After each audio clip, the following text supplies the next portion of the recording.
Good evening friends, welcome to HPTGT medical commission online classes. दोस्तों, आज के video में हम हिमाचल प्रदेश में आने वाले बहुत से प्रश्नों के बारे में चर्चा करेंगे, उनको रिवाइज करेंगे। तो ये जो प्रश्न है वो इन सारे वेरियस एग्जाम से पूछे गए हैं।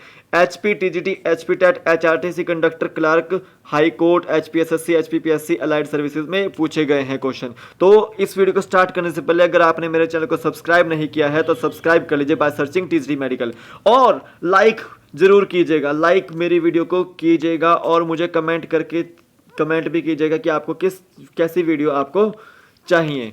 ठीक है, तो चलते हैं हमारे आज के वीडियो की ओर। जो एचआरटीसी कंडक्टर की तैयारी कर रहा है उसके लिए बहुत ज़्यादा इंपॉर्टेंट है, क्योंकि इसमें हमने वही क्वेश्चंस चखे हैं जो एचआरटीसी कंडक्टर के आ चुके हैं, और ये सारे के सारे एग्जाम्स के लिए भी आ चुके हैं वो क्वेश्चंस। तो चलते हैं हमारे आज के फर्स्ट वन लाइनर क्वेश्चन की ओर।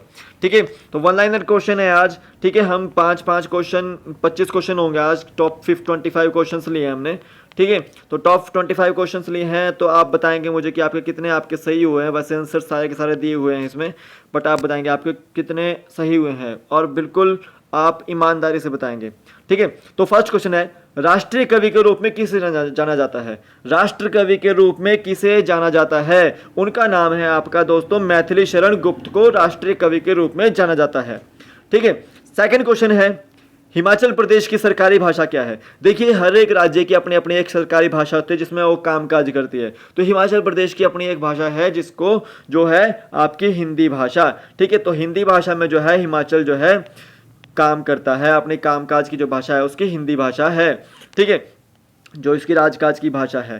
ठीक है, तो सेकंड जो लैंग्वेज है उसकी वो इंग्लिश है, कि दूसरी लैंग्वेज क्या होगी आपकी? इंग्लिश होगी। ये अकॉर्डिंग टू संविधान होती है, अनुच्छेद 343 से 351 के बीच की ये भाषाएं जोड़ी होती है, इनके अकॉर्डिंग ये चलना पड़ता है।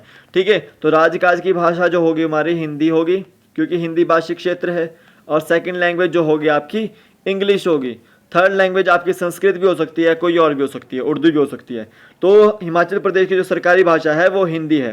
ठीक है, थर्ड क्वेश्चन है, रामचरितमानस किसकी रचना है? रामचरितमानस की किसकी रचना है? किसने रामचरितमानस की रचना करी? तो गोस्वामी तुलसीदास जी ने रामचरितमानस की रचना करी। ठीक है, गोस्वामी तुलसीदास जी ने रामचरितमानस की रचना करी। अब पूछा गया कि अभिज्ञान शकुंतलम किसकी रचना है? अभिज्ञान शकुंतलम। ठीक है, अभिज्ञान शकुंतलम है आपके कालिदास जी की रचना। ठीक है, उसी तरह से कालिदास की रचना एक और भी है, मालविका अग्निमित्रम। मालविका अग्निमित्रम। ठीक है, इस तरह से आप लिख सकते हैं। एक बार पूछा गया कि वेदव्यास किसकी जी की रचना कौन सी है? ठीक है, वेदव्यास जी की रचना कौन सी है? तो इन्होंने चारों के चारों वेद लिखे। ठीक है, और आपकी महाभारत भी जो महाकाव्य है वो भी इन्हीं के द्वारा लिखा गया। ठीक है, उसके बाद आप रामायण पूछा गया। रामायण पूछा गया, तो रामायण किसकी रचना है आपकी? रामायण जो है आपकी वाल्मीकि जी की रचना है। ठीक है, वाल्मीकि जी की रचना है। ठीक है, इस तरह से आपको क्वेश्चन पूछे जा सकते हैं। आपको पूछा गया कि अर्थशास्त्र किसने लिखा? अर्थशास्त्र लिखा आपने आपका कौटिल्य ने। ठीक है, विष्णुगुप्त जिसको बोलते हैं। ठीक है, इस तरह से आपके पास पूछा जाता है। ठीक है, देहाती दुनिया उपन्यास किसने लिखा है? देहाती दुनिया उपन्यास किसने लिखा है? वो लिखा है आपका शिव पूजन सहाय ने। शिव पूजन सहाय द्वारा लिखा गया देहाती दुनिया उपन्यास। अब एक और पूछा गया, मान लीजिए कि आपको पूछा गया कि पृथ्वीराज रासो किसने लिखा? पृथ्वीराज रासो। पृथ्वीराज रासो लिखा आपका चंद्रबरदाई ने। चंद्रबरदाई ने। ठीक है, ये लिखा आपका पृथ्वीराज रासो इसने। ठीक है, पंचतंत्र की कहानियां किसने लिखी? ठीक है, पंचतंत्र की कहानियां और विष्णु शर्मा जी ने। ठीक है, इस तरह से। सूरदास का जन्म किस वर्ष हुआ? सूरदास का जन्म किस वर्ष हुआ? सूरदास का जन्म बताना है, तो 1478 में उसका जन्म हुआ था। तो ये 5 क्वेश्चंस थे, उसके अलावा और भी हैं। चलते हैं आगे की ओर। विश्व हिंदी दिवस कब मनाया जाता है? देखिए, एक होता है भारत का दिवस, जो भारत में हिंदी दिवस मनाया जाता है। ठीक है, एक होता है विश्व का दिवस। तो विश्व हिंदी दिवस जो है आपका वो मनाया जाता है आपका 10 जनवरी को। ठीक है, तो हिंदी दिवस भारत में कब मनाया जाता है? वो मनाया जाता है आपका 14 सितंबर को। ठीक है, तो क्यों मनाया जाता 14 सितंबर को? क्योंकि इस दिन जो है हिंदी भाषा को देश की राजकाज की भाषा के रूप में स्वीकृति दी थी संविधान द्वारा। ठीक है, कौन से अनुच्छेद में दी थी? 343 से 351 के बीच। तो 343 जो है और 351 जो है वो भाषाओं से रिलेटेड है। ठीक है, तो 343 के अंतर्गत देवनागरी लिपि को हिंदी की राष्ट्रीय लिपि कहा गया था। ठीक है दोस्तों, तो 7वां क्वेश्चन है, नेताजी का चश्मा कहानी किस लेखक की रचना है?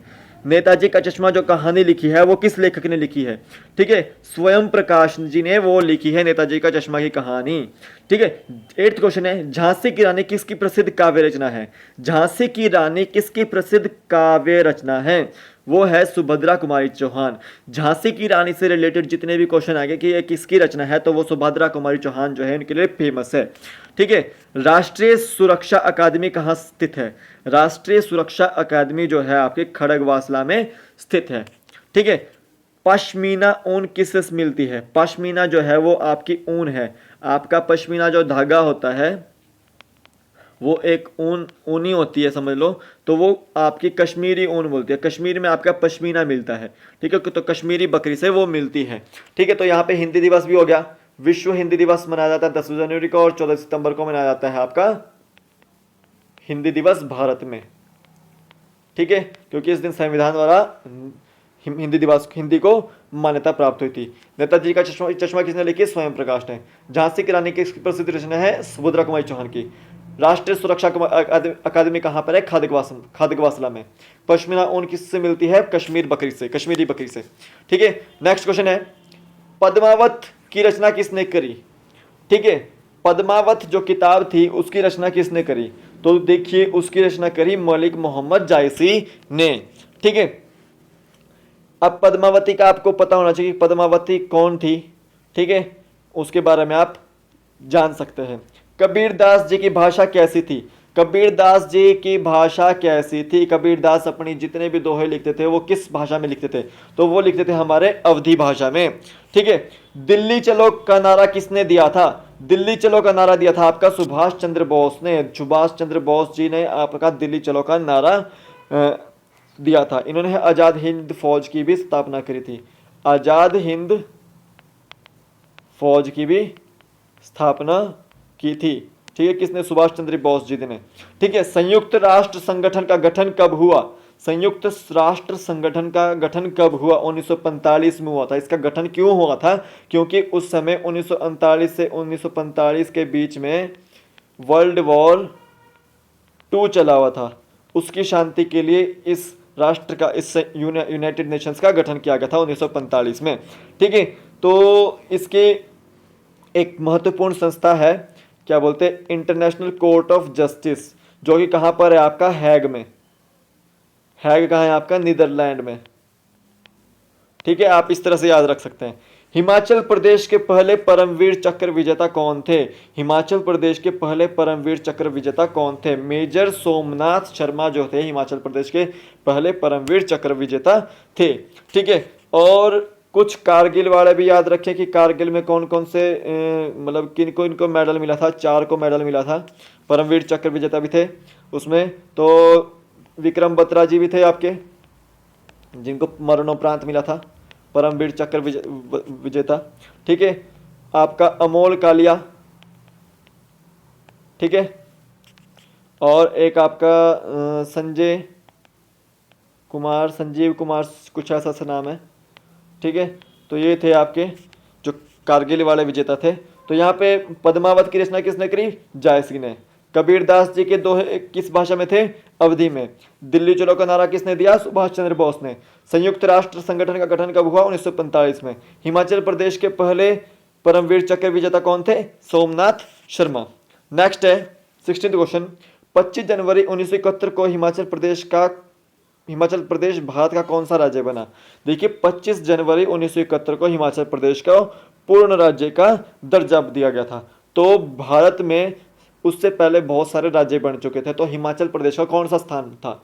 तो हिमाचल प्रदेश का था आपका 18वां स्थान। ठीक है, उसके बाद शोभा सिंह आर्ट गैलरी कहाँ पर है?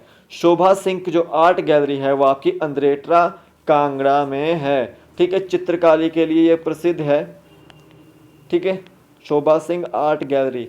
ठीक है, तो आप ये कांगड़ा में है। भूरी सिंह संग्रहालय पूछ लिया, भूरी सिंह संग्रहालय ये तो है आपका चंबा में। ठीक है, और एक नग्गर में भी है, नग्गर कुल्लू में। ठीक है, इस तरह से याद रखें। एक नग्गर में भी है, मुझे याद नहीं आ रहा उसका नाम, पर देख लेना। ठीक है, हिमाचल प्रदेश की सबसे ऊंची चोटी कौन सी है? हिमाचल प्रदेश की सबसे ऊंची चोटी जो है आपकी शिल्ला है, वो जो कि किन्नौर में है। इसकी ऊंचाई जो है वो 7025 से 7026 मीटर ऊंची है ये समुद्र तल से। ठीक है, तो आप इसको याद रखें, शिल्ला जो है हमारी हिमाचल प्रदेश की सबसे ऊंची चोटी है। गांधी जी ने पहली बार शिमला प्रवास कब किया था? गांधी जी ने पहली बार शिमला प्रवास कब किया था? गांधी जी हिमाचल प्रदेश में कब आए थे सबसे पहली बार? वो आए थे आपके 1931 में, 21 में, सॉरी 21 में, 1921 में। ठीक है, हिमाचल प्रदेश में जो गांधी जी सबसे पहले शिमला आए थे वो 1921 में आए थे। ठीक है, मौलिक अधिकार के अध्याय से कब निष्कासित किया गया? देखो हमारे पास 6 मौलिक अधिकार थे, पहले 7 थे, उसमें से एक हटा दिया था, वो है आपका संपत्ति का अधिकार। संपत्ति का अधिकार जो था वो कब हटाया गया था? वो 1978 में 44वें संविधान संशोधन में हटाया गया था और उसको एक अलग से अनुच्छेद में डाला गया था। ठीक है, तो संपत्ति का अधिकार जो है आपका वो 1978 में 44वें संविधान संशोधन में हटाया गया था। तो यहाँ पे पूछा गया था 25 जनवरी 1971 को भारत हिमाचल प्रदेश कौन सा राज्य बना था? भारत का 18वां। फिर शोभा सिंह आर्ट गैलरी कहाँ पर है? अंद्रेटा कांगड़ा में। फिर हिमाचल प्रदेश की सबसे ऊंची चोटी कौन सी है? वो है शिला, किन्नौर में। गांधी जी ने पहली बार शिमला प्रवास कब किया था? 1921 में। संपत्ति का अधिकार मौलिक अधिकारों के अध्याय से कब निष्कासित किया गया? 1978 में, वो भी 44वें संविधान संशोधन में। नेक्स्ट है, राष्ट्रीय ध्वज कब अपनाया गया? जो हमारा राष्ट्रीय ध्वज तिरंगा है उसको कब अपनाया गया? ठीक है, 22 जुलाई 1947 को हमारा जो है राष्ट्रीय ध्वज जो है वो अपनाया गया था। ठीक है, मैकमोहन रेखा से किसका संबंध है? मैकमोहन रेखा किससे किसका संबंध है? भारत और चीन का। देखिए ये मान लो कि ये भारत है और ये चीन है। ठीक है, तो ये बीच में जो रेखा है आपकी, वो जो दोनों को अलग कर रही है वो आपकी मैकमोहन रेखा है। ठीक है, उसके बाद अगर इंडिया और पाकिस्तान की बात करें, इंडिया और पाकिस्तान की, उनके बीच में है आपकी रेड क्लिफ रेखा, रेड क्लिफ रेखा। ठीक है, तो आप इस तरह से याद रख सकते हैं। तो भारत और चीन के बीच में आपकी मैकमोहन होगी।